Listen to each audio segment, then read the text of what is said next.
428వ ఉత్సవం. ఈ యొక్క ఉత్సవానికి నలుమూలల నుంచి కుల మతాలకు అతీతంగా లక్షలాది మంది భక్తులు ఈ యొక్క ఉత్సవంలో రావటం జరిగింది. అదేవిధంగా ఈ యొక్క ఉత్సవం విజయవంతం అవ్వాలి, భక్తులందరూ కూడా మరి కుల మతాలకు అతీతంగా ఈ యొక్క ఉత్సవంలో పాల్గొంటారు.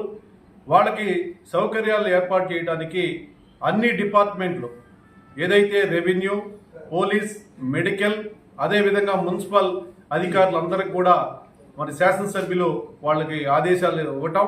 ఈ యొక్క ఉత్సవాలు 9, 10, 11వ తారీఖు ఈ 3 రోజులు కూడా ప్రతి సంవత్సరం జనవరి ఈ 3 తారీఖులో జరుగుతూ ఉంటాయి. ఈ యొక్క ఉత్సవం విజయవంతం అవ్వాలని చెప్పి శాసనసభ్యులు కృష్ణప్రసాద్ గారు అధికారులను ఆదేశించటం మరి దాని ఉంది. ఈ యొక్క ఉత్సవాలు విజయవంతం కావాలని చెప్పి పార్లమెంట్ సభ్యులు ఏదైతే కేశినేని శివనాథ్ చిన్ని గారు కూడా ఈ యొక్క ప్రతి సంవత్సరం కూడా ఈ ఉత్సవంలో ఆయన పాల్గొంటారు. ఈ ఉత్సవాలు విజయవంతం అవ్వాలని వారు కూడా మరి అల్తాఫ్ రాజా గారిని, అదేవిధంగా ఈ ఉత్సవ కమిటీ కూడా ఆయన పూర్తి సహకారాలు అందిస్తారని చెప్పి తెలియజేయడం జరుగుతూ ఉంది. ఆంధ్రప్రదేశ్ రాష్ట్రంలో ప్రసిద్ధిగాంచినటువంటి దర్గా హజరత్ సయ్యద్ షా బుఖారీ రహమతుల్లా అలైహి దర్గా. ఈ దర్గా ఉరుసు మహోత్సవం జనవరి నెల 9, 10, 11 428వ ఉరుసు మహోత్సవం ఘనంగా, బ్రహ్మాండంగా, అతి వైభవంగా ఫకీర్ల మేళతాళంతో నిర్వహించడం జరుగుతుంది.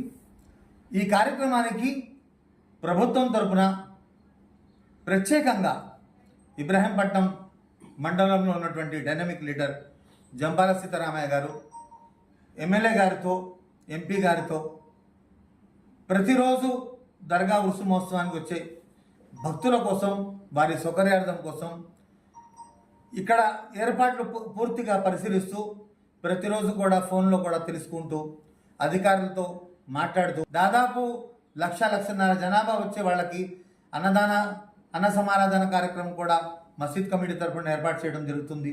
అదేవిధంగా ప్రతి సంవత్సరం కూడా జంపాల సీతారామయ్య గారు, ఎమ్మెల్యే గారు, ఎంపీ గారు వీళ్ళందరూ కూడా ఈ దర్గాకి చాలా విధాలుగా పోలీస్ డిపార్ట్మెంట్తో కానీ, మున్సిపాలిటీ డిపార్ట్మెంట్తో కానీ, అట్లాగే ఎన్డీటీపీఎస్ వాళ్ళతో కానీ అన్ని అధికారులతో మాట్లాడి వాళ్ళు సహకరిస్తున్నందుకు వారికి ప్రత్యేకంగా ధన్యవాదాలు తెలియజేసుకున్నాను.